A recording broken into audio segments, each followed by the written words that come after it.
I ordered samples and I waited 2 weeks for them to be created and delivered.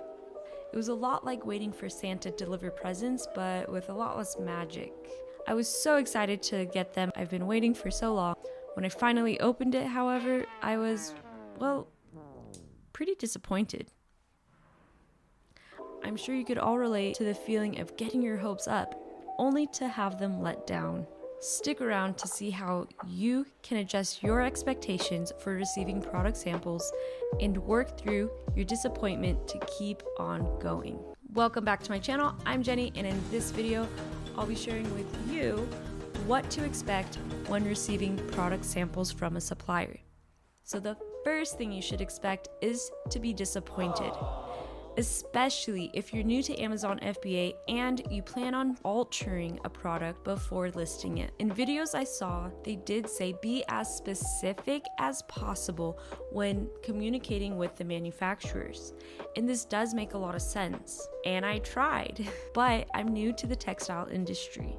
It wasn't until I received the samples that I even knew I didn't have the terminology to say what it was that I'm looking for. You can't expect to fully communicate what it is you're looking for because you don't know what you don't know. If you're new to this, you probably won't know how to communicate or that anything's even missing. Instead, you should anticipate doing 2 rounds of samples. Even if you're disappointed with the first round of samples, you will still learn a lot. And from there, you need to take that new knowledge and apply it to round 2. You've probably put on a shirt or pants or socks or some article of clothing and you've thought to yourself, this is really good quality. I had an idea of what yoga pants should be like, but I don't know how to ask for it without saying high quality. And that's obviously a pretty open-ended term. So in your first round of samples, I recommend getting at least 2 samples. We'll call my first sample, sample A. If this had been the only sample I got, I would have been pretty depressed. It was not what I was expecting. It looked like what I asked for, but the quality of the material was nowhere near what I wanted. The fabric felt kind of glossy. It felt kind of like smooth, shimmery. I don't know how else to explain it. It felt cheap and it just felt like not what I wanted. Then when I put the pants on, they were pretty tight. They're a size large. Usually with US size clothing, I can get by easily with a large. This one was pretty tight and, this happened. You could see when I stretch it out in a meaningful way that it becomes see-through. It becomes kind of a purpley, dark midnight blue kind of color, and that's not really what I'm going for. You can in fact see my underwear. Or people might point at you and wonder, is that see-through? Yes, it is. If you have to ask, the answer is yes, it is see-through. In my communication, I did ask the manufacturer for a flared bottom, and to me that meant more of a straight leg. I just didn't want like the cling to your legs kind of leggings, because that's most of the leggings. I want to differentiate in a couple ways. But you could tell from here that they're actually bell-bottom shaped. And that's cool, but that's not really what I'm looking for in yoga wear. The curves are actually kind of nice, especially if it was the appropriate size, the fit would actually be kind of nice. The biggest selling point for sample A was that the design was printed on, and I really like the color and the clarity of the design, the clarity of the lines, and that it's integrated into the fabric. This is really good to me, so it did have some positives. This also let me know that it's a possibility. This manufacturer seemed to easily put this print on. Sample B. Sample B, the fabric on sample B is so much better in every way. As soon as I put them on, my faith was restored. The pants were so comfortable. They fit appropriately around my waist. I didn't feel like I was a size or 2 too small. Color did not change if I stretched them. There's no doubt this was not see-through. The fabric itself seemed softer. It seemed a lot more comfortable. It seemed breathable. I really liked the quality of the pants. But the way the design was put on was through heat transfer. Heat transfer is basically like an iron-on.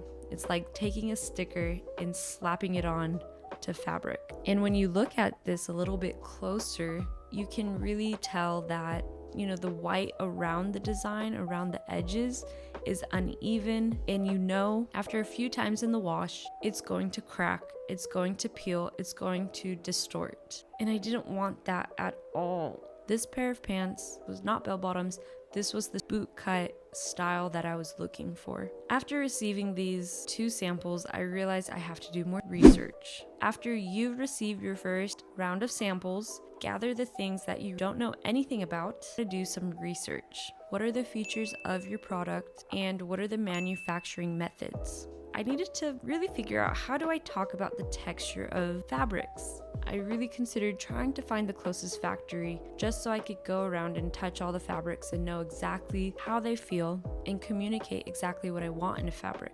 I knew that sample A is polyester and spandex and sample B is nylon and spandex. It was not very convenient for me to go visit a factory because I work full-time, so maybe I'll call in sick one day. Don't tell my boss. I've also contacted a company to try to send me some little fabric squares so then I could actually feel and associate different blends. But I found out there's something called a GSM. A GSM is a little square unit, and you want to know how much fabric is in that square unit. I found out from asking my manufacturer it was a 230 GSM. More GSM is a higher durability, and the lower the GSM, the more see-through it's going to be, the more easily it's going to break.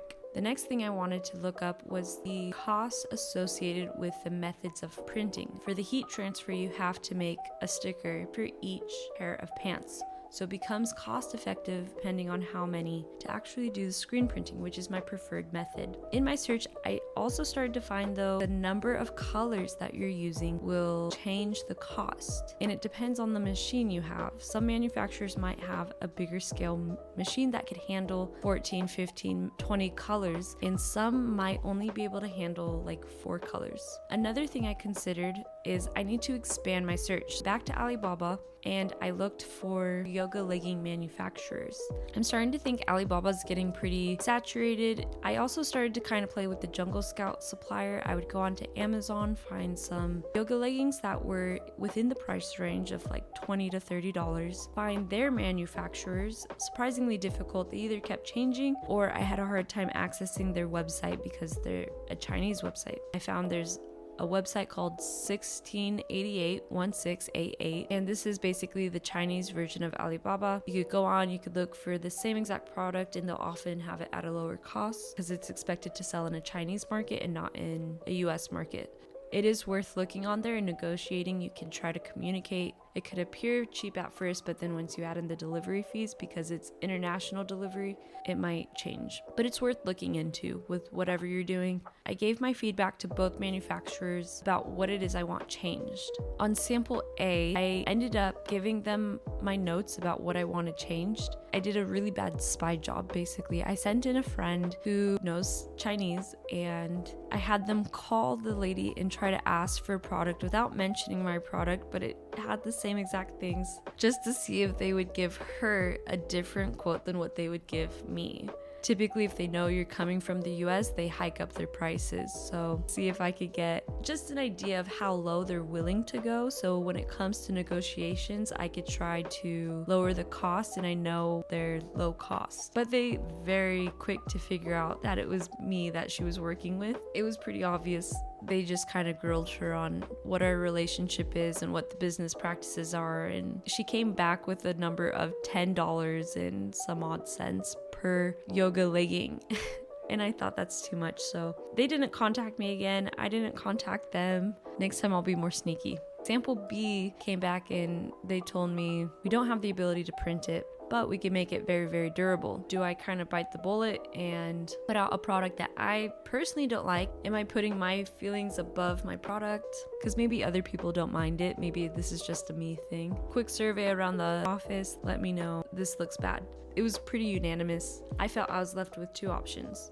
I could either accept the heat transfer and keep the price the same, or I could pay the $10 per legging, but then I have to hike up the cost that I sell it for. I was hoping to sell it for $25 and $30, but this might push me up to like $40. And if it's really high quality, I guess I could go higher. What is it that's making the cost so high? How do I get it down? The skin tight leggings were a lot cheaper than the flared leggings, so I considered cutting that. That's an option. Or I accept the heat transfer and I keep the cost low. So I kept searching and I have found one manufacturer that looks like they could do it for possibly under $6. Sample B came back and asked, is there any way that you'll work with us? And I said, I really like your communication and I really like the quality of your material. So because of this, if I have anything in the future, I'll contact you. And they said, okay, is it only this printing issue? And I said, yeah. So they asked if we could find a way to solve this. Will you work with us? Yeah, I'll still consider that. And so they messaged me today saying, hey, we found someone to print it and that'll bring the cost to $6.95.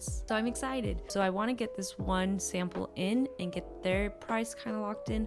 Then I'll ask all 3 other companies, can you beat this price? That's sort of my negotiating tactic right now. Not the worst place to be in, but it is taking a lot more time than I expected. Like I said before, I highly suggest you do 2 rounds of samples. On your second round, you should have the vocabulary to explain what it is you want and narrow it down more. Another suggestion came to me from talking in my office was to test your samples. Stress test them, see how durable they are, see how they react under different situations. For me, I could try to stretch them, I could try to wear them down, I could wash them many times to see how the color changes. So far in this FBA process, I feel like I am going up and down and up and down. One day, like, this is such a good idea, it's gonna do so well. And the next day, everything falls apart and you think, I was dreaming, this is impossible. And I also didn't expect it to take time. So I thought I could be launching by mid-April.